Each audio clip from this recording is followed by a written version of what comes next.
kasih. Assalamualaikum dan salam sejahtera. Selamat petang tuan-tuan perempuan semua. Selamat datanglah ke perkongsian amalan baik Connecting Dots Learning PGBC ke-28.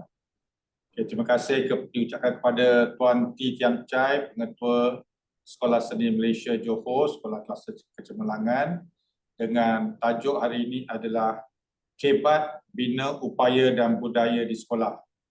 Okay, tuan-tuan perempuan dah biasa dengan Tuan T ni memang banyak membuat perkongsian kan tahun lepas, dan I think tahun ni kali pertama ya Tuan T? Ke dah ada awal hari tu dah? Suara Tuan T saya tak dengar. Okey, salam satu. Yes. Dengar tak? Loud and clear. Salam satu. Okey. Okey, boleh dengar. Okey. Jadi salam sejahtera kepada Dr. Ashraf, kepada Urusatia CDL-PGB CD ke-28 dan ahli sidang. Terima kasih kepada pihak IAB, kepada Dr. Ihsan dan tim Coordinating the Dots yang telah memberi peluang kepada Cikgu T untuk berkongsi amalan baik di sekolah. Tajuk petang ini ialah Kebat dan Bina Upaya dan Budaya di Sekolah. Cikgu T terpanggil untuk kongsi tajuk Kebat ini bagi tahun ini kerana sekolah seni antara sekolah yang pernah mendapat penerapan Kebat di sekolah.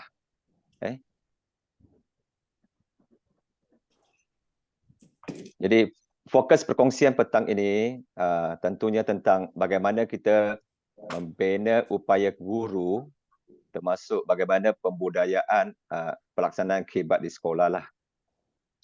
Kita berterima kasih kepada pihak BPK yang telah menyediakan garis panduan SPPK tentang instrumen standard penilaian kendiri. Ini lebih khusus kepada penilaian kendiri di peringkat sekolah. Dalam fokus perkongsian petang ni, kita yakin dan percaya bahawa Kebat itu sendiri melibatkan 7 aspek yang digariskan oleh pihak BPK. Namun begitu, perkongsian petang ini, Cikgu T khusus kepada 3 fokus lah. Pertama ialah pengurusan dan kepimpinan pendidikan. Maksudnya PGB dan tim SLT maupun MLT. Perkara kedua yang dikongsikan ialah bagaimana bina budaya dan upaya dalam kalangan guru untuk tujuan PDP, pengajaran dan pembelajaran. Yang ketiga ialah bagaimana Kebat berlaku dalam kurikulum itulah. Cikgu T cerita sedikit tentang latar belakang bagaimana Kebat ni menjadi salah satu inisiatif utama, kalau tak salah inisiatif ke-20 lah. Bagaimana pemekasaan inisiatif Kebat di sekolah di bawah Blueprint PPPM 2013-2025 kan. Kita biasa mendengar kemarahan berfikir. Sebenarnya perkara ini bukan sesuatu perkara baharu dan dia tidak asing kepada barisan pentadbir atau guru-guru di sekolah lah.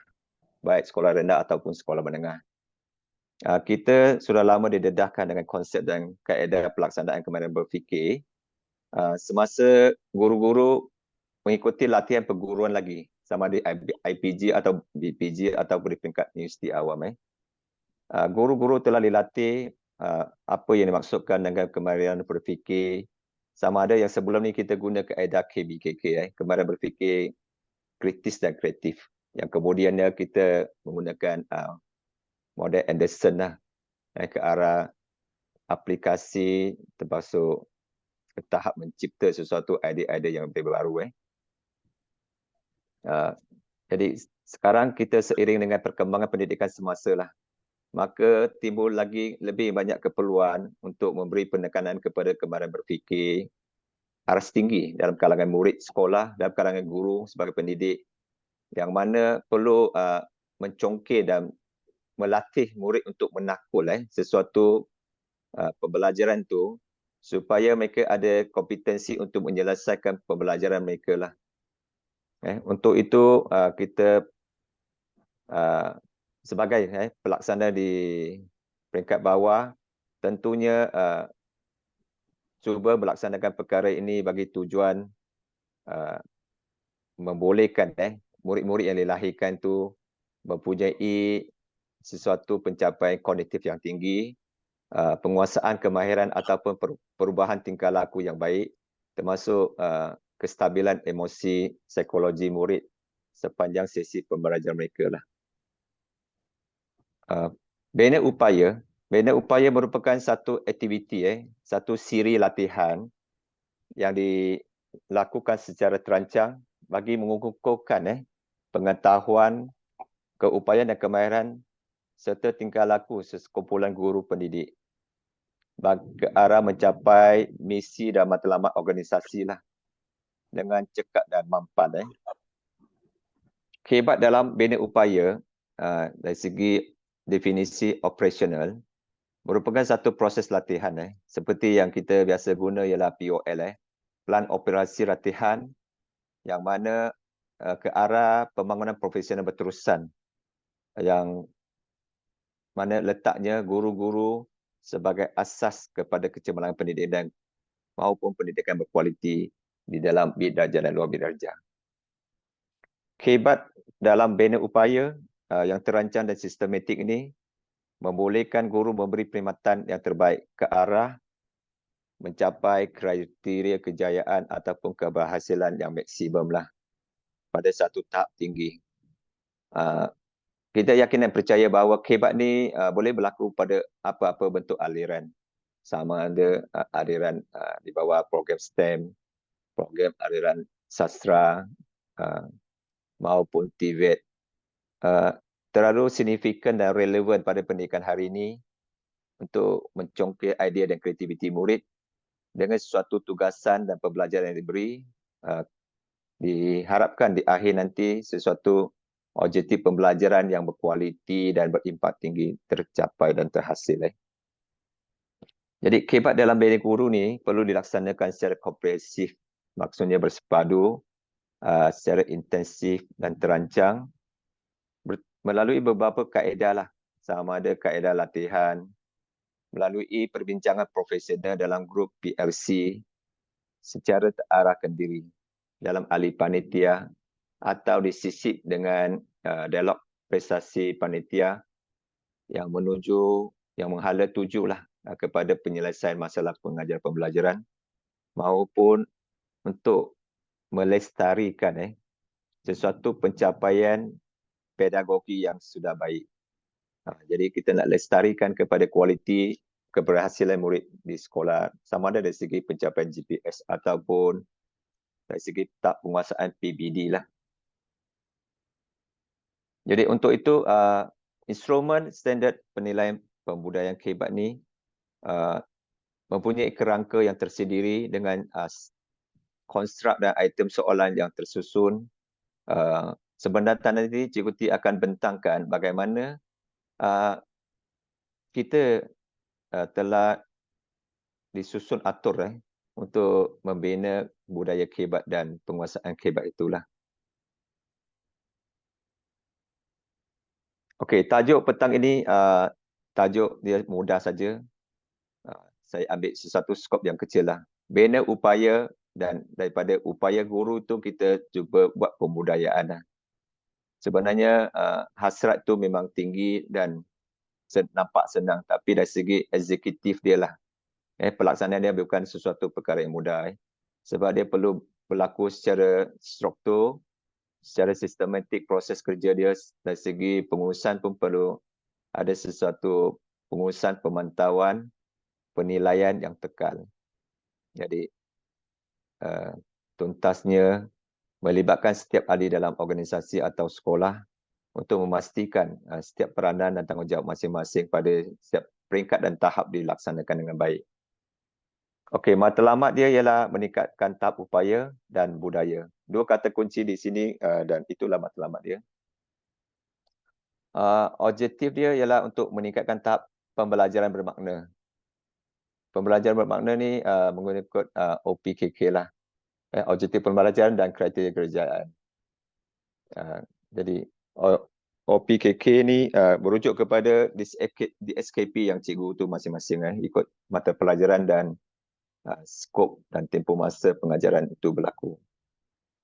Kedua, apabila tahap penguasaan itu berlaku, kita yakin keupayaan dan kompetensi guru dalam kemahiran berfikir aras tinggi dapat diteruskan diteruskan secara komprehensif. Dia tidak semata-mata untuk hari ini saya melakukan sesuatu pengajaran pedagogi dan dia sesuatu yang perlu dilafazkan. Hari ini saya mengajar menggunakan KBAT. Tapi sebenarnya melalui elemen-elemen dalam KBAT itu sendiri yang dapat diterjemahkan. Contohnya kita ada menggunakan alat-alat berfikir. Sebenarnya secara halus kaedah pengajaran aktiviti perkembangan pengajaran itu sini dah menunjukkan cikgu ni menggunakan kaedah pedagogi secara KBAT lah. Okey, izin teruskan. Jadi data awal yang cikgu Ti pertuntunkan ini ialah satu dapatan awal melalui PKS penilaian diri cikgu di sekolah melibatkan 71 cikgu lah. Dari segi analisis item 4.1 sehingga 4.6 menunjukkan masih ada aspek-aspek yang masih perlu dan ada ruang untuk penambahbaikan. Jadi kerja buat untuk pembangunan guru secara profesional dan berterusan ni mengambil masa dan mengambil tempoh lah. Sebab tanpa bimbingan secara berterusan, pementoran berterusan, tentunya guru baharu atau guru senior dia nak membangun dan berjaya itu agak sukar. Bimbingan dan tunjuk cara secara berterusan dari segi kaedah pedagogi amalan terbaik, dari segi pedagogi berkesan maupun apa-apa yang saja yang kita sebut hari ini tentang pendekatan bertema, pengajaran menggunakan kaedah terbeza. Tidak mudah untuk mencapai hasratnya kecuali dengan sokongan dan dokongan semua pihak lah. Maksudnya dari segi ahli panitia sampailah kepada guru kanan pelajaran atau ketua bidang atau pengkanan itu sendiri.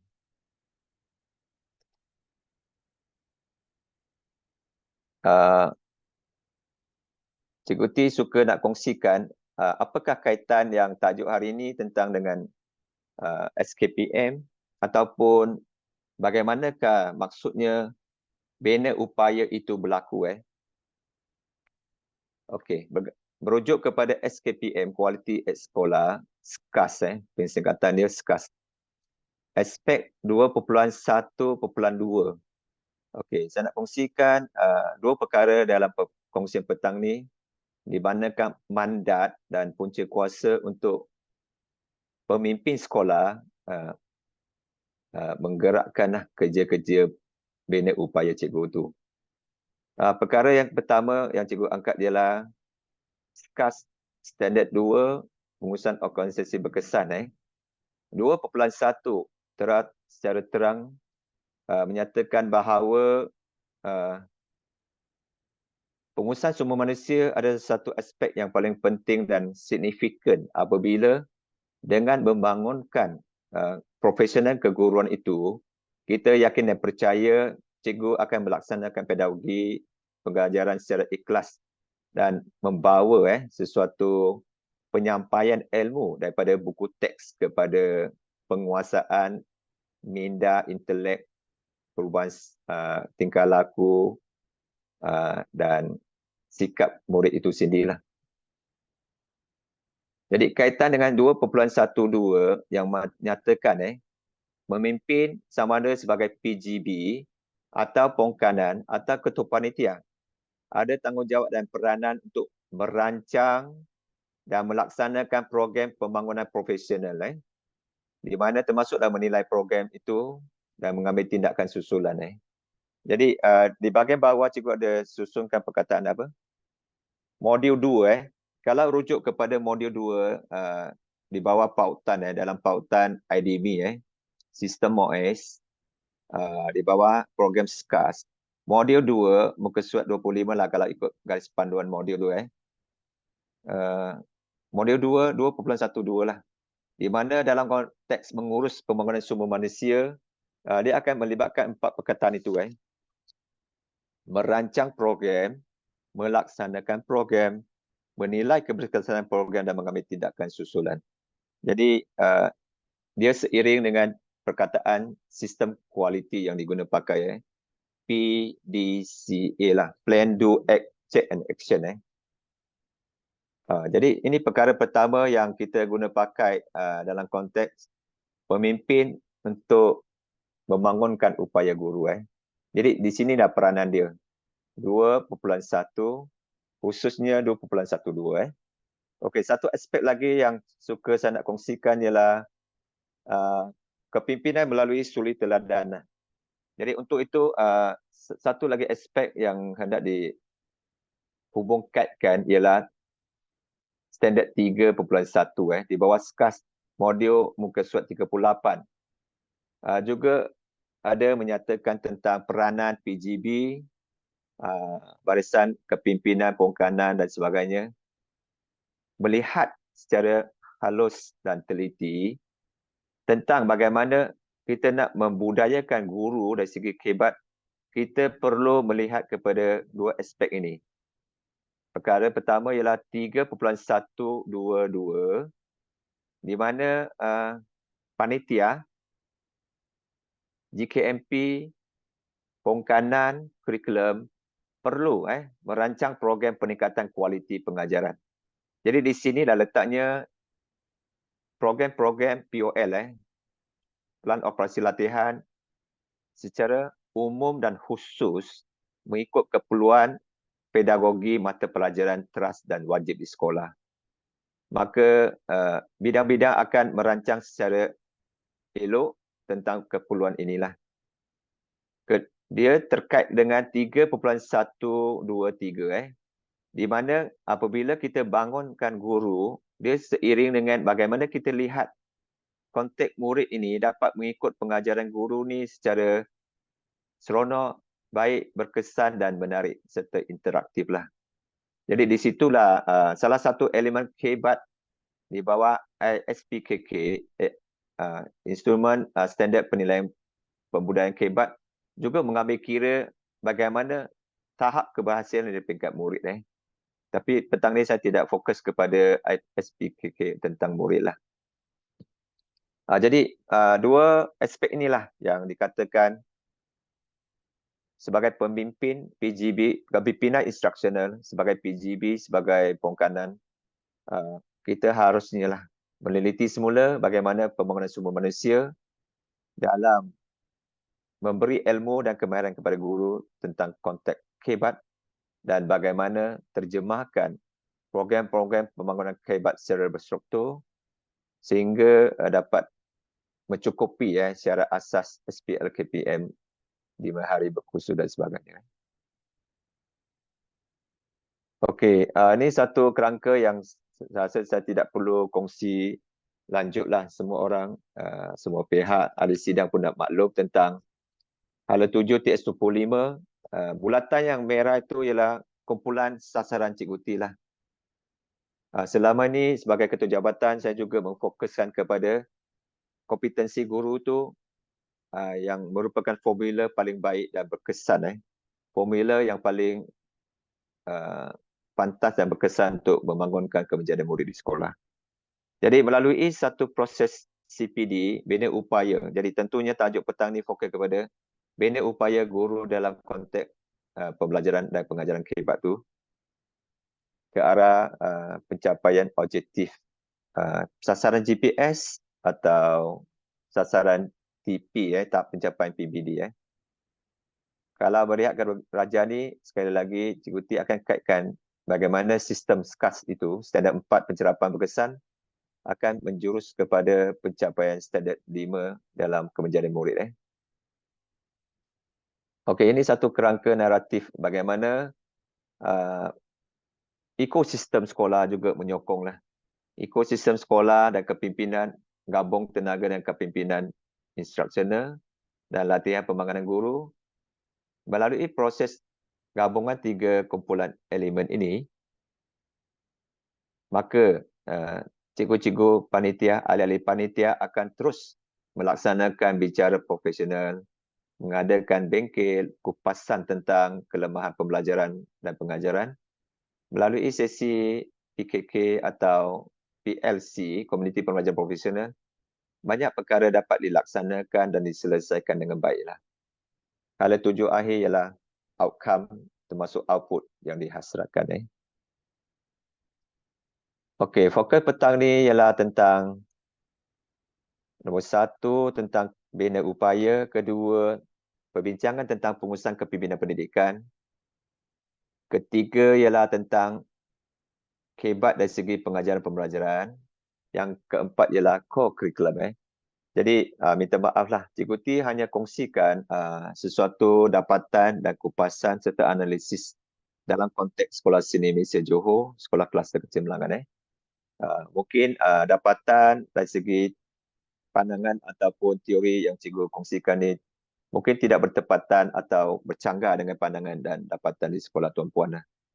Tapi apapun, kita hanya perkongsian dan kita buat refleksi dan buat penilaian sendiri di peringkat sekolah kita sendirilah.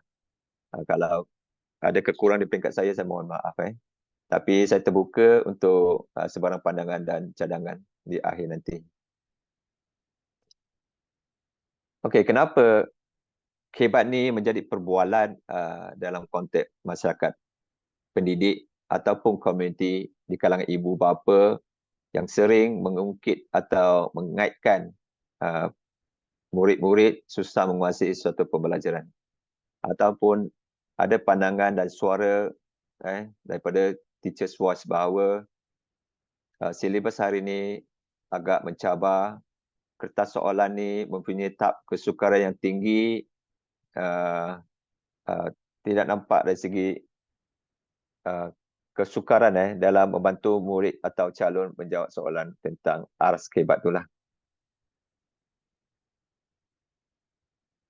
Okey, matlamat akhir sebenarnya pelaksanaan kebat ni ialah tentang meningkatkan peratusan pencapaian hasil pembelajaran murid. Tentunya apa yang cikgu mengajar dari segi susunan RPH tentunya berdasarkan di SKP dengan penyataan OPKK itulah. Objektif pembelajaran dan hasil dari segi kriteria kejayaan. Kedua ialah kita meningkatkan tahap keupayaan dan kompetensi serta kebesaran pedagogi guru khususnya dalam standard 4 lah. Jadi kebat ni kita bina upaya dan bina budaya tentunya peranan jatuh pada guru itu sendiri. Dan kita berhasrat untuk meningkatkan tahap pencapaian penilaian ke diri guru maupun markah pencerapan guru dalam standard 4 terus meningkat dan melebihi satu paras ETR 90 ke atas. Ketiga ialah dari segi tahap penguasaan murid dalam PBD secara holistik yang mampu melebihi TP3 dan ke atas. Sama ada untuk tujuan GPS, SPM maupun PHSK. PHSK di sini ialah sentuh tentang aspek core curriculum. Dikaitkan dengan core curriculum nanti. Okey, bagaimana bina upaya guru tu berasaskan sekolah dapat berlaku.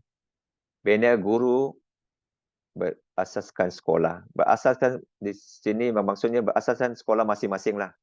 Sama ada sekolah cikgu adalah sekolah SBP, sekolah cikgu ialah sekolah sukan, sekolah seni, sekolah teknik vokasional dan sebagainya.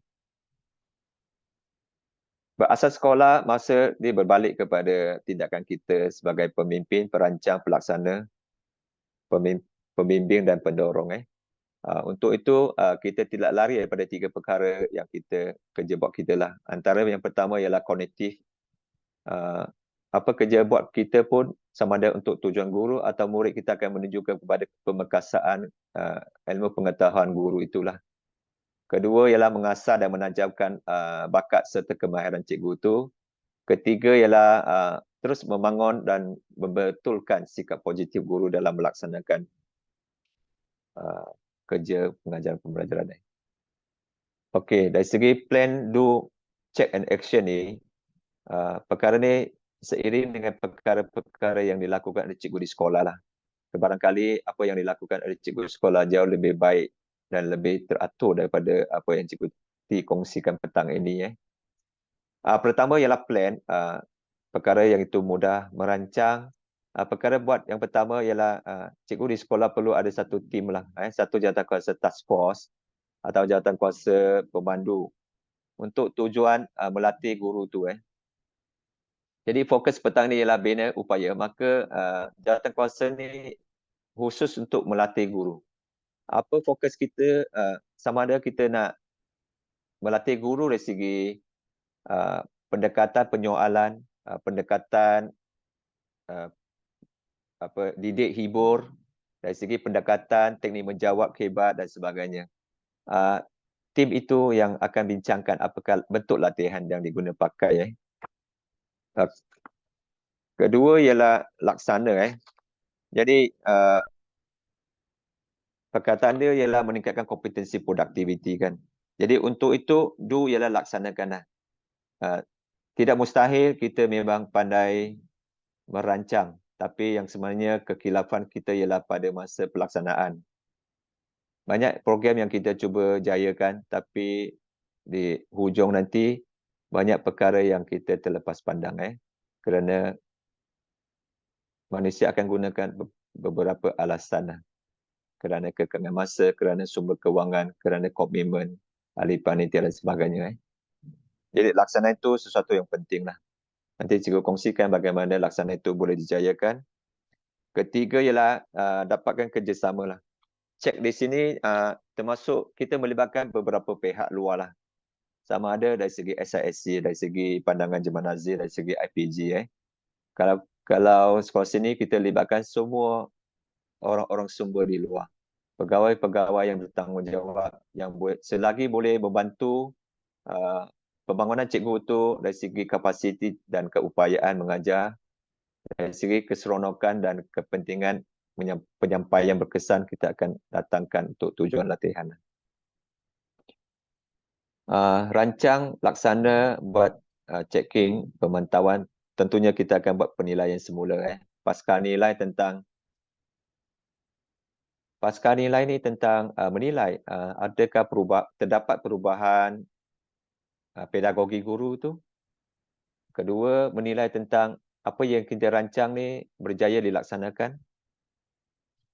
Ataupun kita menilai kerja buat kita ni menepati hukum Pareto 2080 tak. Ataupun kita hanya mendapat penat di hujung program. Sedangkan tidak memberi sebarang kesan kepada guru maupun murid-murid kita. Mungkin di sinilah kita perlu teliti semula. Apakah objektif asal sesuatu program hendak digerakkan? Dan bagaimanakah pengukuran terhadap sesuatu program yang dirancang itu? Ini berasas sekolah. Okey, cikgu kongsikan apakah caranya. Jadi ada beberapa cara lah yang cikgu kongsikan di sini. Perkara pertama yang cikgu T suka kongsikan ialah 50-50. Sebenarnya kalau prinsip saya kepada mana-mana guru baharu, guru lama, GKMP baharu, GKMP senior, pongkanan baharu, pongkanan senior, saya tetap menggunakan kaedah ni. Menggunakan prinsip 50-50. Maksudnya, mana-mana individu yang datang kepada sekolah, saya akan minta cikgu tu penuhkan 50% ilmu yang ada pada diri cikgu tu. Terarahkan diri. Maksudnya inisiatif mana-mana guru panitia, ketua panitia, GKMP, pongkanan, do your part lah. Buat kerja awak. Yang selebihnya, pentadbir SLT akan bantu memenuhkan separuh lagi, 50% lagi ilmu kepada kamu. Jadi, kalau cikgu tu tidak tahu sama sekali tentang apa itu kebat, apa maksudnya kemahiran proses sains, kemahiran proses pemikiran sejarah, cikgu tu kena belajar dululah, sama ada untuk penguasaan di SKP, penguasaan pedagogi khusus. Cikgu tu akan menguasai melalui pembelajaran kendiri, sama melalui bacaan atau portal pembelajaran pembelajaran. Kedua ialah CPD dalaman yang cikgu sebut tadi. Mereka perlu merancang program-program mengikut keperluan panitia ataupun program umum tentang pemerkasaan kehebat tu. Ketiga, nombor 3 ni lah yang dimaksudkan tentang bimbingan dan pementoran. Pada langkah 1 tadi cikgu dah sebut, semua guru yang datang ni kita akan minta dia bertanggungjawab kepada 50% ilmu dan kemahiran dia. Yang nombor 3 ni ialah modul yang akan memperkasakan guru itu. Sama ada guru itu perlu ilmu pedagogi yang baharu atau guru itu perlu ilmu dari segi praktikalnya. Maksudnya satu ialah ilmu kognitif, satu ialah ilmu amali. Jadi pentadbir guru senior yang akan main peranan dekat bahagian bimbingan dan tunjuk cara pementoran. Yang keempat ialah aktiviti PLC. Kita yakin dan percaya semua ahli sidang di sini, baik di peringkat sekolah rendah, sekolah menengah, di peringkat universiti, IPT, di peringkat IAB juga menggunakan pendekatan PLC untuk berbincangkan mekanisme untuk menambah baik proses kerja, sistem kerja dan sebagainya. Yang kelima ialah sokongan latihan luar. Jadi Cikgu T pun sangat berterima kasihlah kepada pihak IAB yang sentiasa menjadi pusat latihan kepada guru, kepimpinan di sekolah. Adalah peranan mereka dan fungsi yang sangat berimpak tinggi kepada pembangunan warga pendidik itu sendiri. Kalau apa yang berlaku dekat sekolah seni, kita mempunyai satu hubungan rakan strategik yang sangat baiklah dengan pihak BPK, dengan pihak Jemaah Nazir, IPGM pun termasuk SIC daerah. Komitmen dan sokongan sinergi yang diberikan amat memberangsangkan. Yang penting kita sedia dan sudi menerima kehadiran mereka dengan hati terbuka lah. Dan pada saya, kita perlu sentiasa mempelajari sesuatu ilmu baharu atau buat refreshment kepada perkara-perkara yang mengikut peraliran masa. Jadi kita perlu terus belajar dan belajar. Jadi sesi perkongsian CDF PGB ini juga membuka ruang kepada saya belajarlah. Belajar untuk cuba kongsikan apa yang dilaksanakan di sekolah. Okey, saya pergi kepada aspek pertama lah. Bagaimana membina upaya kepimpinan. Kepimpinan di sini bermula daripada ketua jabatan. Saya merangkumkan kepada Pongkanan Pentadbiran atau GKMP atau ketua bidang. Pemimpin pendidik, saya rasa dari segi hala 7 bahagian pembangunan kurikulum, mereka Kementerian Seni berhasratlah dan memastikan setiap pemimpin pendidikan harus mempunyai kefahaman yang baik tentang kehebat. Jadi kefahaman itu datang dahulu sebelum kita untuk lead the others, kita memimpin orang lain, memimpin ahli-ahli kita atau pengikut kita. Jadi pemimpin pendidik harus mempunyai kefahaman yang baik tentang kehebat. Kedua, mampu menggerak dan memimpin ahli organisasi ke arah pembudayaan. Mampu menggerak dan memimpin di sini ialah tahu apa yang dirancang, apa yang diperlukan oleh organisasi, memimpin dan menjayakan program-program ke arah pembangunan sumber manusia itulah. Perkara ketiga ini ialah melaksanakan aktiviti yang dirancang dilaksanakan dan memberi dorong yang tinggi. Pendekatan di sekolah sini kita masih menggunakan kata kunci penghargaan dan pujian. Tidak ada formula lain selain penghargaan dan pujian.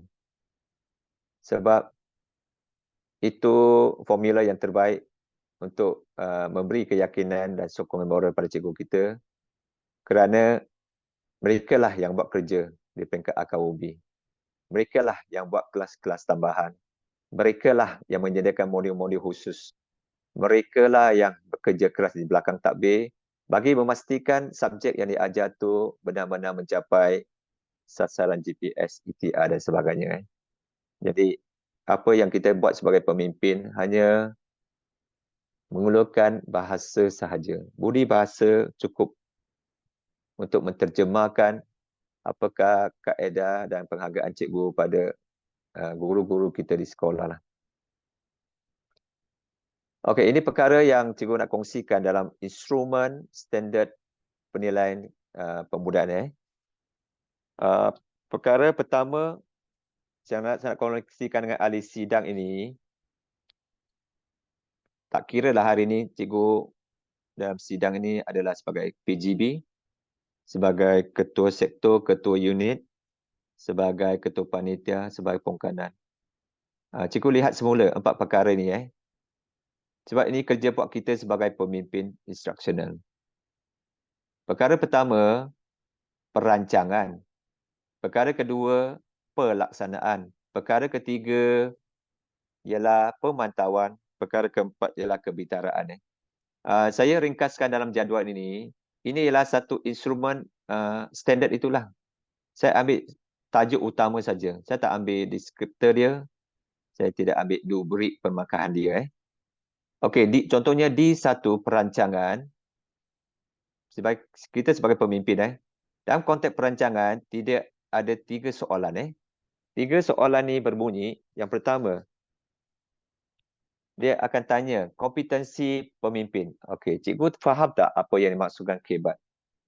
Jadi, kita akan menjawab persoalan ni, kita cukup kompeten ke untuk memimpin guru-guru kita ke arah kemahiran berfikir aras tinggi? Kalau kamu sebagai pengkanan pentadbiran, tanya diri sendiri, adakah saya pada status hari ini saya cukup kompeten untuk memimpin guru-guru saya ke arah pembudayaan pedagogi hebat? Adakah sebagai pengkanan co-curriculum saya kompetensi untuk mendorong cikgu-cikgu saya melaksanakan aktiviti co-curriculum berteraskan elemen-elemen hebat? Di belakang kurungan kompetensi pemimpin, saya letakkan standard. Standard 1.1.2, ini ialah standard dalam SKAS itu. SKAS. 112 yang berbunyi RPS. Rancangan Pemajuan Sekolah. Jadi sebenarnya dalam penulisan RPS tu, kita dah ada memasukkan elemen ke manakah hala tuju kualiti pedagogi itu, kualiti pendidikan itu, hala tuju co-curriculum maupun pengurusan pentadbiran yang berteraskan kehebat. 1.31 yang berbunyi suri teladan. Maksudnya sebagai pengetua, sebagai PK pentadbiran, sebagai GKMP, sebagai koordinator panitia, kita menunjuk cara tak kita menggunakan suri teladan, role model kita yang menggerakkan kehebat itu di sekolah. 1.2 pemimpin berfikiran strategik. 1.1 111 yang bermaksud penetapan hala tuju. Mudah kan? Jadi setiap peringkat dah menetapkan hala tuju. Kalau apabila polisi sekolah meletakkan, setiap guru, setiap bidang perlu meletakkan hala tuju kehebat dalam bidang kerja dia. Maka hala tuju sekolah dah cukup jelas lah. Baik pun guru itu ialah guru perpustakaan dan media. Mereka pun akan merancang program yang menjurus kepada pembangunan hebat dalam kalangan murid. Kalau guru itu ialah guru penasihat KRS, maka mereka pun akan merancang bagaimanakah menggerakkan aktiviti co-curriculum yang berteraskan kehebat. Ketiga, pemantauan jawatan kuasa kehebat. Jadi 122 yang berbunyi barisan pemimpin. Jadi barisan pemimpin perlu diberi pendedahan dan latihan bagaimana untuk merancang dan menilai kehebatlah. Okey. D2, domain yang kedua, pelaksanaan ada 5 item soalan yang menandakan cikgu dalam kerja buat cikgu, cikgu menggunakan alat berfikir tak? Okey, tengok balik semula. Jadi 114 yang berbunyi pemimpinan instruksional lah. Kalau kita ialah pengkanan, adakah kita menguruskan kaedah, peta minda, peta buih, jata ahli dan sebagainya untuk konteks perbincangan dan susun atur cara kerja. Adakah kita mendorong cikgu kita? Adakah kita mendorong cikgu kita? Okey, kalau 115 ialah pencerapan, kalau 116 ialah pencapaian murid. Kalau pencapaian murid 116, kita akan, saya bagi cadangan lah. Kalau 116 ialah semakan hasil buku latihan. Kita buat kerja ni tak? Kita semak tak kerja hasil murid? Adakah soalan yang diberikan terlalu mudah? Apa arah soalan yang disediakan? Latih tubi yang disediakan. Okey. Ketiga, kompetensi jawatan kehebat. Kompetensi warga sekolah pengurusan kewangan. Pengurusan kewangan ni ialah lebih kepada bagaimana kita nak laksanakan program pembangunan bangun upaya guru tu yang tentunya melibatkan sejumlah kos pengurusan. Okey, yang tiga ialah pemantauan. Pemantauan status program kehebat 113 dalam SKAS yang bermaksud pemantauan pengoperasian. Jadi tentunya kita ada kaedah pemantauan pengurusan. Sama ada kita menggunakan jadual pintas, kita menggunakan template OPPM, kita menggunakan plan operasi, kita menggunakan apa-apa saja kaedah yang boleh pantau program. Sama ada untuk tujuan pemantauan, semakan atau penilaian. Kalau 3.2 menganalisis dan taksir data. 117 yang bermaksud menangani masalah. Jadi 117 dalam SKAS ialah menangani masalah. Tentunya setiap sektor di sekolah, setiap bidang di sekolah, kerja buat cikgu tentunya ada masalah berbangkit dan bagaimana kita tangani. Okey, kalau 1.32 ialah memberi input lah. 132 dalam SKAS ialah memberi input balik. Maksudnya apa program kita laksana, kita perlu beri input balik semula kepada ahli panitia kita. Okey, yang selainnya kepintaran ialah apakah kecukupan syarat kelas kita, bidang kita, persekitaran. Tadi apa yang cikgu sebut tadi, ikut sistem yang menyokong. Yang 4.3 ialah apakah pelibatan komuniti dan PIBG itu sendirilah. Masyarakat yang berkepentingan dan pemegang taruh. 2.71 yang menjurus kalau SKAT itu ialah pemufakan strategik. Jadi kepintaran kita untuk tujuan membina upaya guru kita, siapakah pihak yang kita boleh mendatangkannya untuk meraihkan mereka di sekolah bagi tujuan pemakasaan penilaian pedagogi, pencerapan pedagogi, teknik mengajar, pendekatan televisi dan sebagainya. Okey, bina guru kalau amalan Cikgu T di sekolah ialah saya memang gunakan kaedah coaching mentoring yang lebih dominan lah untuk membimbing pongkan saya atau cikgu saya. Okey, dari segi CPD beberapa cadangan tertera di sini. Pemekasan kurikulum, pedagogi, pembinaan, item, inovasi dan penandaan. Nanti saya pergi kepada scoreboard. Okey, ini gambaran saya kongsikan kepada ahli sidang bahawa ini gambaran prestasi barisan pentadbir di sekolah saya lah. Okey, penilaian kendiri masing-masing tentang pembudayaan di sekolah, kehebat di sekolah. Ini dapatan penilaian dia dan purata kepada semua pongkanan yang ada ialah dapatan dia adalah 90.08 lah. 9.08%.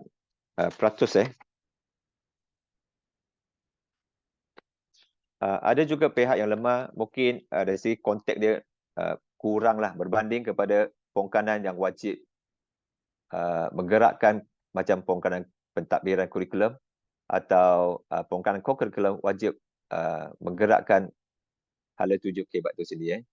Ini prestasi sekolah seni lah.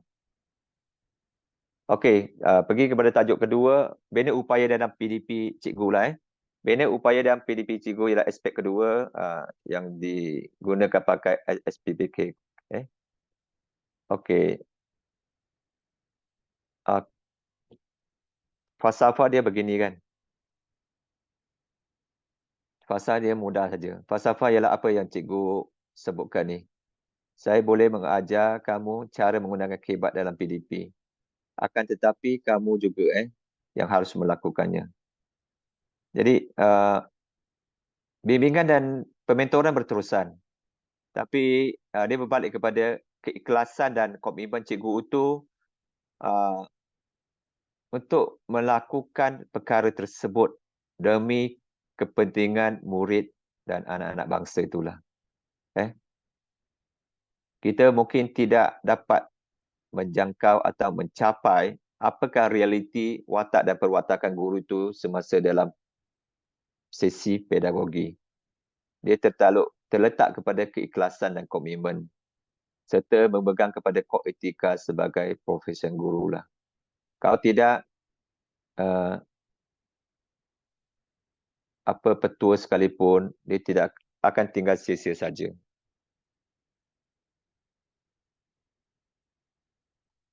Okey, di sini kongsikan apakah domain atau item-item yang disebut dalam pedagogi. Jadi untuk itu, sekali lagi saya kupaskan perkara ini dirumuskan dalam satu jadual lah. Dari segi borang yang saya rasa lebih daripada 20 helai tu, saya rumuskan dalam satu muka surat paparan ni. Kita tak nampak paparan tu. Sini cuaca tak baik lah. Tapi dengar apa saya cakap kan? Dengar. Okey. Okey, sini cuaca memang tengah hujan lah, tengah mendung Johor ni. Okey, untuk beda upaya pedagogi guru, dia ada 3 domain. Domain pertama ialah perancangan, domain kedua ialah pelaksanaan, dan domain ketiga ialah defleksi. Okey, dari segi perancangan, dia seperti apa yang kita tulis dalam buku rancangan mengajar lah. Okey, untuk menilai guru itu melaksanakan KBAC atau tidak, kita boleh mengenal pasti melalui penulisannya. Okey, bagi tujuan mengenal pasti sama ada guru kita melaksanakan PDP menggunakan kaedah KBAC, ada 3 domain, perancangan, pelaksanaan, dan defleksi. Dia seperti dalam kita menulis rancangan mengajar lah. Okey, perkara tersebut apabila kita nak buat penilaian kendiri, kita dah boleh semak kepada objektif penulisan RPH guru tu. Menetapkan objektif PDP tu, dari situ kita dah boleh kenal pasti.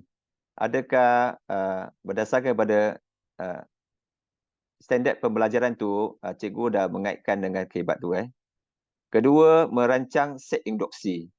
Sekali lagi kita boleh kenal pasti sama ada cikgu ni mengambil kira data belakang pengetahuan sedia ada atau ada pendekatan yang lebih menarik untuk menimbulkan minat murid terhadap sesuatu pelajaran baharu itulah. Ketiga ialah melalui rancangan aktiviti pembelajaran. Jadi di situ sebagai pencerap, sebagai pemantau, kita boleh menilai sama ada sesi pengajaran satu waktu atau 2 waktu itu mengambil kira aktiviti menjurus kepada soalan problem solving ke dan sebagainya. Di situ akan menilailah bagaimana guru melaksanakan pedagogi secara ada kadar atau benar-benar mencongkil kompetensi dan kemahiran penakulan murid dalam pelajaran tersebut. Sama ada bagi tujuan pelajaran mata pelajaran sains, sejarah maupun matematik. Okey, yang terakhir ialah merancang kaedah pentaksiran. Jadi di peringkat awal lagi kita dah boleh tahu bagaimana cikgu nak mengukur di akhir pengajaran tu kan. Jadi sama seperti apa yang akan berlaku di peringkat perkembangan lah.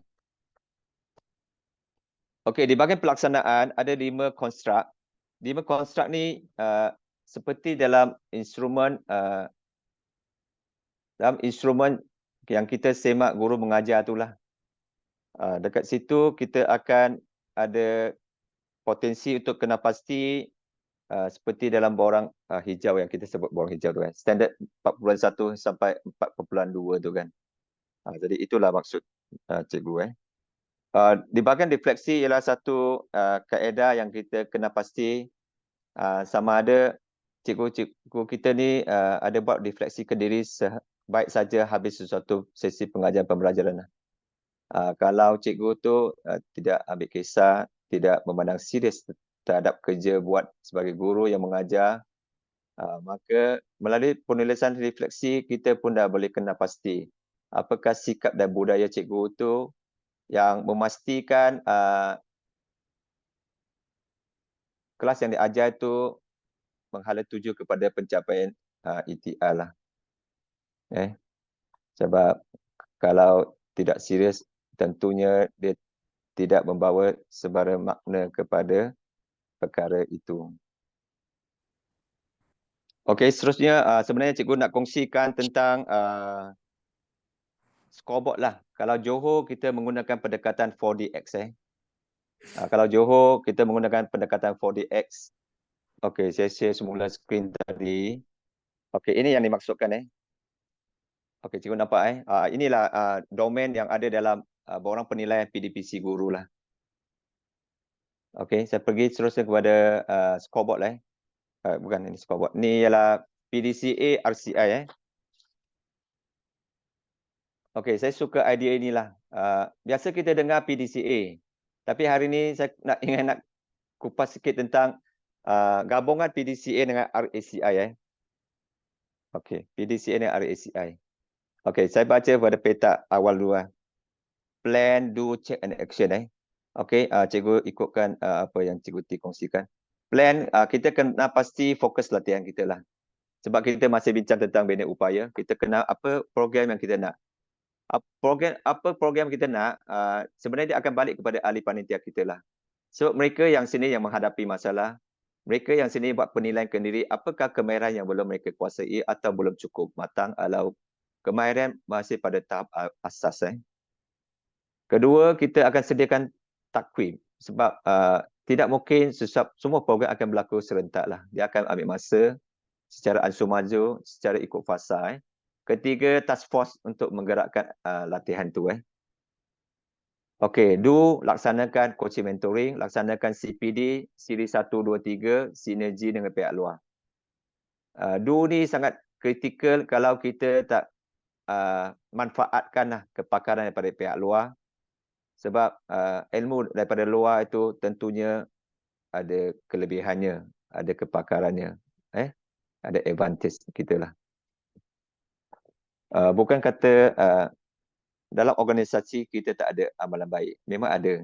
Cuma kita nak input daripada luar. Sebab kita tentunya melalui siri-siri perbincangan PLC, kita dah tanya soalan-soalan itu. Check ialah direct prestasi pegangan kita. Direct prestasi ni mungkin direct prestasi tentang skor pencerapan. PLC tentang isu pengajaran. Scoreboard tentang prestasi setiap guru. Kalau PGB ada scoreboard sekolah, maka perongkanan ada scoreboard bidang bawah kawal selia dia. Kalau GKMP ada scoreboard bawah subjek bawah jagaan dia lah. Okey, action ialah pelaporan, pelan intervensi, catch up plan atau tindak ikutlah follow up, follow through. Okey, saya nak kongsikan bagaimana gabungan PDCA dengan RACI. Okey, saya guna contoh. Responsible, bidang tugas. Contoh kita nak merancang sesuatu program, saya guna contoh terus. Apabila kita nak merancang sesuatu program pembangunan guru, CPD atau latihan lah. Mungkin di peringkat sekolah kita akan lantik seorang pegawai penyeras latihan lah. Sama ada dia SU ke dia atau dia penyeras SPL KPM ke. Okey. Ketua penyeras program ini akan selaraskan semua program daripada setiap bidang itu sendiri. Sama ada bidang bahasa, bidang sains matematik, bidang sains kemasyarakatan, bidang teknik vocasional kan. Jadi penyeras ini akan dapatkan input daripada semua pihak lah. Okey, bidang tugas, accountability ialah tanggungjawab. Tanggungjawab ni ialah apa latihan yang nak dibuat akan jatuh pada GKMP bidang lah. Contoh, kita nak GKMP bahasa mengetengahkan tentang kemahiran menjawab soalan rumusan. Jadi mereka mengetengahkan latihan bagaimana memudahkan menjawab soalan rumusan dalam bahasa Melayu peringkat 2 atau serta dan sebagainya. Apa fokus dia? Okey, konsult tu ialah runding. Jadi tentunya tanggungjawab ketua bidang tu dia akan pergi cari ahli dia. Dia akan berunding cara dengan mereka. Okey, cikgu-cikgu BM, apa sebenarnya kita nak perkasakan tahun ini melalui dasar prestasi tahun lalu. Okey. Jadi inform ni inform kepada GPK lah. GPK Okey, kalau dari segi pelaksanaan, bidang tugas tu ialah ahli panitia. Ahli panitia yang laksanakan lah. Tanggungjawab dia jatuh kepada penyias program tadi. Dia yang menggerakkan program bengkel teknik menjawab rumusan. Okey, penyias akan runding dengan GKMP lah. Okey, lepas raya kita buat boleh tak? Maksudnya ketetapan calon penceramah dan sebagainya. Dan maklumat tu datang balik kepada situ. Kalau cek, semasa buat semakan dan penilaian, pencerapan akan jatuh kepada GKMP, Ketua Bidang Panitia itulah.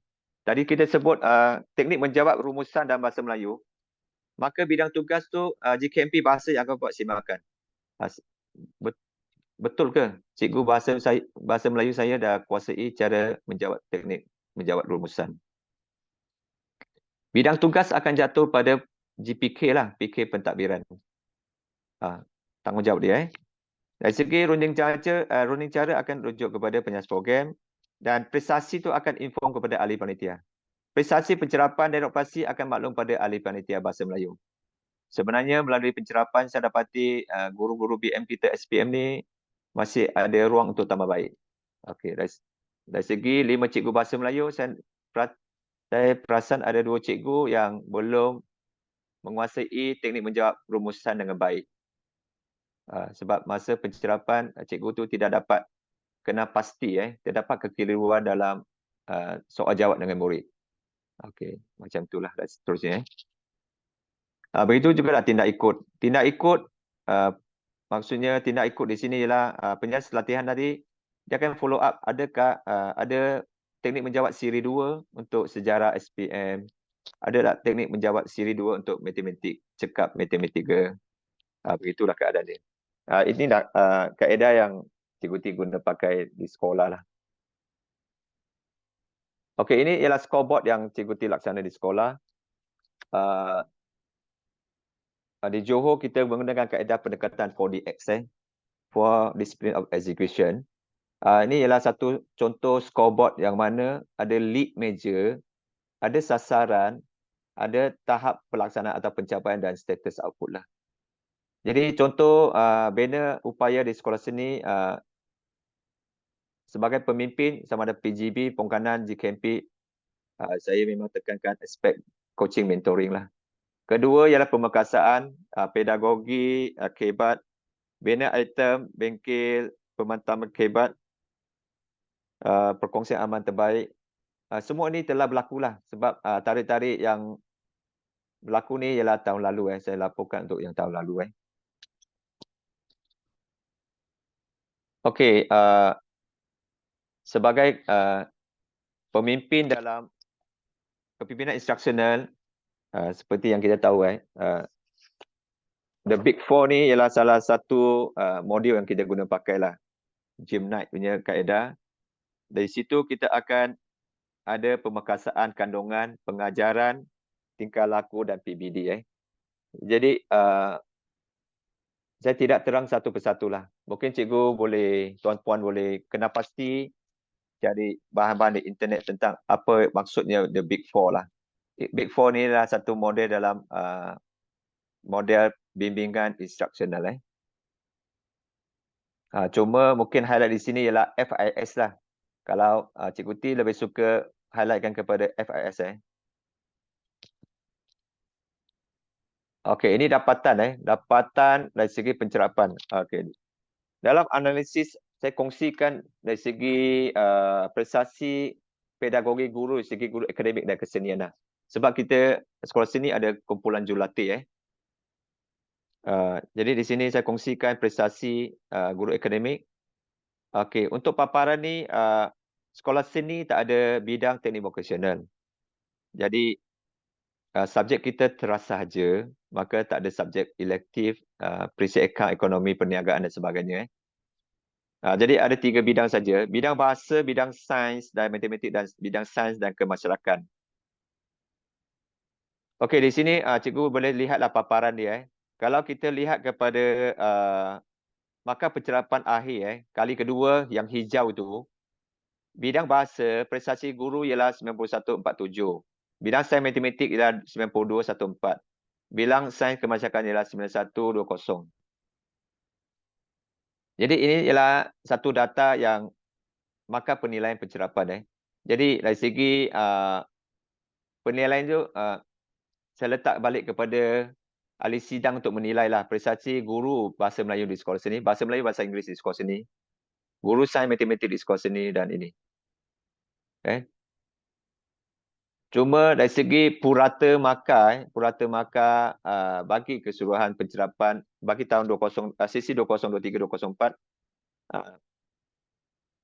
prestasi dia mungkin suatu prestasi yang baiklah, yang menunjukkan ada pembudayaan kehebat di situ. Markah ni ialah markah daripada pencerap kepada guru ahli panitia masing-masing. Okey, ini ialah kumpulan jurulatih lah. Kumpulan jurulatih. Jadi di sini kita, kalau Cikgu T boleh sebutlah, penggunaan pedagogi yang berteraskan kehebat bagi bidang kesenian jauh lebih tinggi berbanding guru akademik. Baik jurulatih seni muzik, jurulatih seni tari, teater maupun seni visual. Jadi maka purata bagi jurulatih bidang-bidang seni adalah 92 markah lah. Okey, di sini saya kumpulkan antara bandingan guru akademik dan guru seni. Guru akademik dan seni. Jadi di sini saya cuba bandingkan prestasi mereka. Jadi kalau prestasi akhir bagi pencerapan guru akademik dan seni, bezanya antara 0.4 markah lah. Tapi dari segi pengkhususan ikut kumpulan guru, bidang seni lebih aktif dalam penggunaan kehebat di sini. Okey, masa pencuburi kita, sektor akhir ialah bina upaya dan core curriculum. Core curriculum ialah satu aspek yang diberi penekanan oleh pihak BPK, bagaimana kehebat boleh berlaku dalam bidang core curriculum lah. Ini ialah domain dia. Domain dia sesuatu yang menarik jugalah. Cuma item soalan yang rubrik dia jauh lebih banyak. Kalau dari segi pelaksanaan ada 10 item, dari segi teknik penyoalan dalam kalangan murid semasa beraktiviti koko ada 7 soalan. Murid kehebat yang diukur ada 20 soalan. Saya tak perincikan kat sini lah sebab slide satu muka surat ini tak mampu nak muatkan semua. Tapi di sini murid kehebat dinilai dalam aktiviti koko ada 20 soalan. Daripada ayat dia ialah murid melibatkan diri secara aktif dan berimpak. Contoh kita mengendalikan satu aktiviti uniform yang melibatkan aktiviti ikatan. Di situlah kita akan menilai bagaimana proses kehebat itu berlaku dalam kalangan murid, dalam kalangan guru penasihat mengajar ikatan, bagaimana persoalan itu ditanya dalam kalangan murid, bagaimana tunjuk cara dan simulasi itu berlaku. Di sinilah mengukur sejauh mana murid menyelesaikan sesuatu masalah pembelajaran dia secara kehebat, secara kolaboratif dan sebagainya. Jadi sebenarnya instrumen ni dah cukup baik untuk memandu kita lah ke arah pelaksanaan kehebat. Okey, koko. Okey, di sini saya mengambil kelab-kelab dan uniform yang diukur tahun lepas.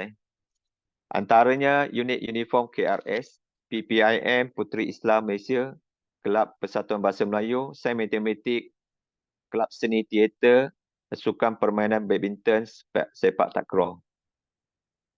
Jadi ini ialah gambaran bahawa ini data sebenar yang ada guru yang memang menilai, contohnya KRS semasa pencerapan markah yang dinilai itu 86 markah. Maksudnya ikut instrumen lah. Ini ialah skor instrumen.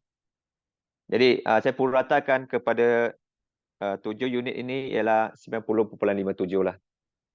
Jadi kekuatan dan kelemahan Cikgu T sini yang tahulah. Mungkin tuan-puan pun boleh buat penilaian dan buat analisis perbandingan antara unit ataupun secara keseluruhan prestasi di bawah co-curricular di sini. Okey, ini ialah rumusan daripada prestasi ke semua bidang. Di bawah pengurusan purata ialah 90.08, di bawah purata aspek pengurusan pengajaran pembelajaran ialah 91.8, di aspek aktiviti co-curricular ialah 90.57 lah. Ini prestasi yang kita bentangkan petang ni, bagaimana guru itu dibangun dan ini dah dapatan output dan outcome prestasi guru kita lah. Penilaian pada guru kita. Kalau SPPK, pemimpin ni lah pentadbir lah. Okey, dari segi tinjauan, sebenarnya Cikgu T pun dah buat kupasan dengan rakan guru lah.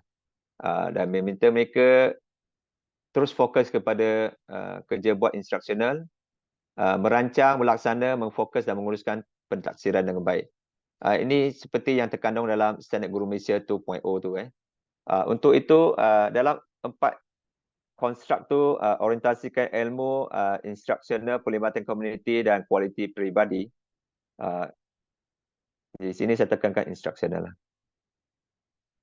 Okey, ini ialah satu gambaran tentang apakah prestasi murid sekolah seni selama beberapa tahun ni di bawah tanggungjawab saya lah. Okey, di sebelah kiri ialah sasaran pencapaian GPS SPM. Tahun lepas SPM ialah 161 dan tahun ni kita sasarkan 155. Dari segi skor PHSK, markah tidak rasmi yang dijana dalam sistem PHSK ialah 1.81 lah. Mungkin ada perubahan di peringkat markah yang dijana oleh pihak KPM nanti. Okey, inilah proses-prosesnya. Saya tak kupas masa sudah lewat. Ini saya sukalah seperti yang saya sebut dalam awal pembentangan, formula yang paling baik dan paling mudah ialah penghargaan dan pujian. Jadi kita memang sukalah menggunakan pendekatan quick win. Maksudnya ada frasa yang sentiasa kita cari ruang dan peluang untuk menghargai cikgu kita. Cukup sekadar penyerahan sijil penghargaan, itu pun sangat bermakna. Okay, what's next di sini ialah dalam konteks pemakasaan kehebat di sekolah, formula dia masih tetap kepada coaching mentoring, kepada CPD yang berterusan, kepada fokus-fokus baharu, kepada pembangunan pendigitalan, menggunakan peranti dan hala tuju ICT, dasar pendidikan digital sebagai hala tuju, gabungan dan kombinasi integrasi yang terbaik untuk pemakasaan pembelajaran kehebat itulah. Yang terpenting ialah sokongan PIBG dan komuniti. Tanpa sokongan PIBG dan komuniti, mungkin kita akan bincang dalam konteks kesediaan murid, kecukupan, kelengkapan dan keperluan murid untuk tujuan belajar dan sokongan untuk pelaksanaan program-program yang berimpak lah. Okey, ini antara sijil penghargaan yang kita pernah dapat sebelum ini. Cuma hasrat kita ialah meneruskan usaha melestarikan kehebat di sekolah lah. Okey, refleksi slide terakhir ialah warga pendidik hendaklah komited dalam membangun tahap upaya dan kompetensi dalam konteks menguasai elemen kehebat dalam kerja harian. Sama ada sebagai pengurusan pentadbiran, sama ada sebagai guru dalam melaksanakan pedagogi atau sebagai pelaksana sektor co-curriculum. Ke arah memastikan agenda pendidikan berkualiti dapat diterjemahkan dengan baik dan berimpak tinggi serta lestari. Sekian, terima kasih. Ini ialah paparan media sosial Sekolah Seni Malaysia Johor. Kalau rakan-rakan berminat untuk tujuan kolaboratif dan untuk tujuan pembelajaran bersama, kita boleh buat kelas secara hybrid. Kita ada kelas hybrid. Sekian, terima kasih. Terima kasih kepada semua ahli sidang yang ada. Terima kasih. Okay, terima kasih kepada Cikgu T atas perkongsian mengenai kebat, bina upaya dan budaya di sekolah. Tahniah ya Cikgu T. Baik, saya buka sekiranya ada apa-apa pertanyaan daripada rakan-rakan di talian. Cikgu T, mengenai pelaksanaan atau perkongsian yang Cikgu T baru kongsikan bersama mengenai bina upaya dan budaya kebat di sekolah. Okey, kalau tak ada, Cikgu T, saya cuma nak sedikit pencerahan kalau dapat daripada Cikgu T mengenai PDCA, iaitu daripada segi checking tu, check tu. Dan bagaimana kata penglibatan SIP dan SISC itu membantu dalam cek bagi program pembudayaan bina upaya di sekolah, Cikgu. Terima kasih. Okey, Doktor, setakat ni kalau segi checking ni lebih kepada pemantauan dalaman lah. Namun begitu, dalam platform di peringkat Pejabat Pendidikan Daerah Pasir Gudang, kita pun sentiasa berkongsi prestasi kita. Sebab hubungan kita dengan sangat akrab dengan SIC, yang mana tentunya mereka juga adalah sumber dan pakar rujuk kita. Kalau SIC antara calon-calon yang hebat, kita sentiasa datangkan untuk perkongsian bagaimana pelaksanaan standard 4 tu dengan baik. Dia dalam dua keadaan. Satu ialah bagaimana guru melaksanakan mengikut borang standard 4 tu. Dari segi SLT MAT, kita juga datangkan mereka untuk beri pendedahan bagaimana menilai dan mencerap. Maksudnya cikgu perlu ada ilmu bagaimana mencerap mengikut kaedah dia lah. Maksudnya 41 bagaimana kita buat penilaian kepada suatu penulisan RPH. Jadi untuk makluman doktor, kita lebih kepada pemantauan secara dalaman. Tapi secara luaran tu kita terpulang kepada kehadiran mereka mengikut surat siaran lah. Tapi setakat ni kita memang mengalu-alukan kehadiran mana-mana pihak. Terima kasih atas pencerahan tersebut, Cikgu T. Jadi masa pun telah menjangkau pada 4.20. Kalau kita ada dalam masa 10 minit lagi untuk sesi ini, sekiranya ada apa-apa pertanyaan di talian, boleh kemukakan ataupun di chat.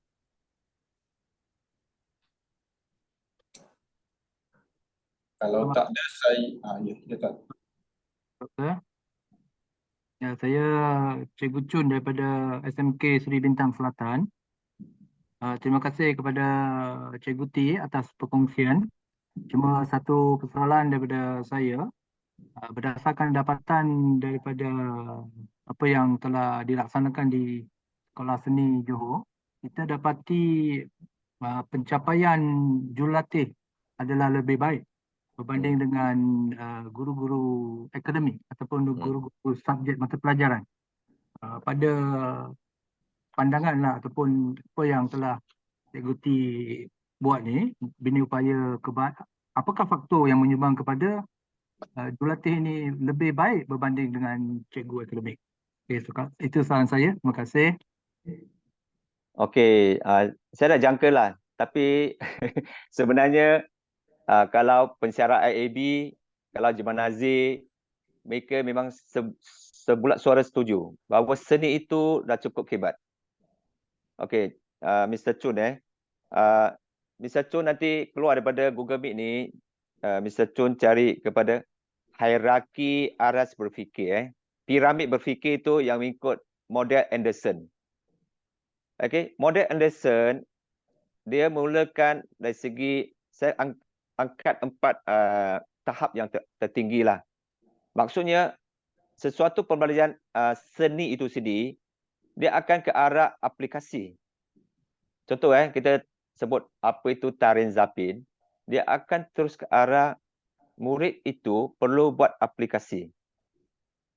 Itu ialah tahap kemahiran berfikir aras nombor 4 yang paling bawah sekali. Kedua ialah dalam pembelajaran seni, murid perlu buat analisis.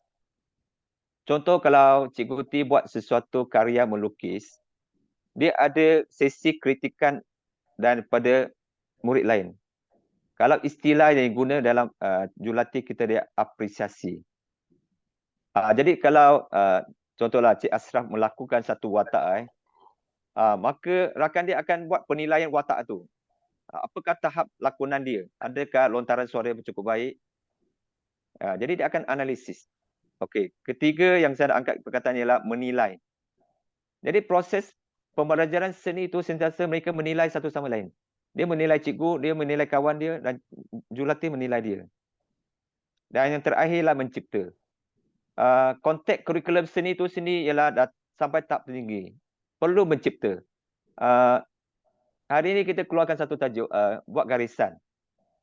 Sebenarnya kita nggak ajar garisan, tapi Dr. Ashraf akan hasilkan satu bola takraw. Kan?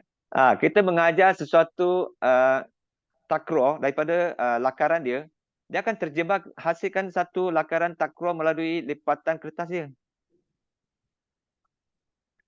Kalau kita mengajar sesuatu tarian zapin, dia akan ada berlakunya proses koreografi, kreasi baru. Perkataan dia kreasi baru. Maka murid itu akan mencipta daripada satu asas tarian zapin kepada satu zapin yang dia minat. Zapin apa yang dia minat dalam konteks dia. Dia akan menciptalah. Begitu juga dalam muzik, begitu juga dalam teater. Itulah yang pensyarah IAB, Jerman Aziz, Bulat Suara, bidang pendidikan seni itu sendiri sentiasa berada dalam tahap hebat. Sebab dia sentiasa mencapai tahap cipta. Okey, terima kasih atas respon tu. Jadi boleh kita katakan Cikgu Teh bahawasanya hasil pembelajaran daripada subjek-subjek seni ni telah menyumbang kepada pencapaian yang lebih baik kepada pencapaian PDPC oleh jurulatih-jurulatih seni. Berbanding dengan kalau kita tengok berdasarkan apa yang telah dipaparkan, apa yang telah dihasilkan oleh guru-guru subjek akademik. Okey, terima kasih. Okey, satu soalan lanjutan yang sangat menarik. Saya nak kongsikan kepada ahli sidang lah. Prestasi sekolah seni baik kerana antara subjek seni itu memberi sumbangan. Tapi penilaian pentaksiran seni tidak melibatkan sebarang peperiksaan bertulis. Dia totally practical, amali. Okey, saya gunakan persoalan Mr. Chun ni ialah kelebihan murid sekolah seni ialah menggunakan otak kiri dan kanan. Cuma saya tak ada dapatan empirikal bahawa bagaimana pembelajaran seni itu menyumbang kepada penguasaan dalam konteks akademik atau ilmiah kan. Tapi dari segi teoretikal, apabila seseorang tu mengamalkan pembelajaran otak kiri dan kanan, dia akan ada sangat banyak advantage dia. Tapi dari segi pemerhatian secara kasar, murid-murid seni persembahan, muzik, tari, teater, saya sangat bangga. Mereka confident level sangat tinggi. Sebab mereka sentiasa ke hadapan kelas untuk buat presentation, untuk melakukan perkara. Jadi confident level mereka sangat tinggi. Jadi tak ada isu pun. Jadi di situ dia yang membawa kelebihan mereka dalam konteks pembelajaran, konteks persembahan, konteks pertandingan. Mereka ada advantage di situ. Okey, terima kasih Mr. Cikgu Teh atas perkongsian. Good luck untuk sekolah seni. Terima kasih. Okey, terima kasih. Terima kasih. Okey, terima kasih tuan-tuan, puan-puan semua. Terima kasih kepada Cikgu T atas perkongsian yang amat bermakna dan telah mengupasnya dengan penuh detail. Diharap Cikgu T dan sekolah seni terus cemerlang pada masa-masa akan datang juga. Jadi untuk seterusnya saya serahkan kepada urus dia. Okey, kita teruskan dengan sesi bergambar. Para peserta boleh buka kamera. Okey, boleh bersedia. Pastikan tuan-tuan dan puan-puan terus kekal senyum ya. Saya ambil muka surat pertama dahulu. Okey, ready? 1, 2, 3. Sekali lagi, 1, 2, 3. Freestyle 1, 2, 3. Okay, sekali lagi 1, 2, 3. Okay. Batch kedua dan okay. Semua sudah. Terima kasih semua. Maaf atas kekurangan Cikgu T. Jumpa lagi di lain masa. Terima kasih semua. Terima kasih. Kak Anbar.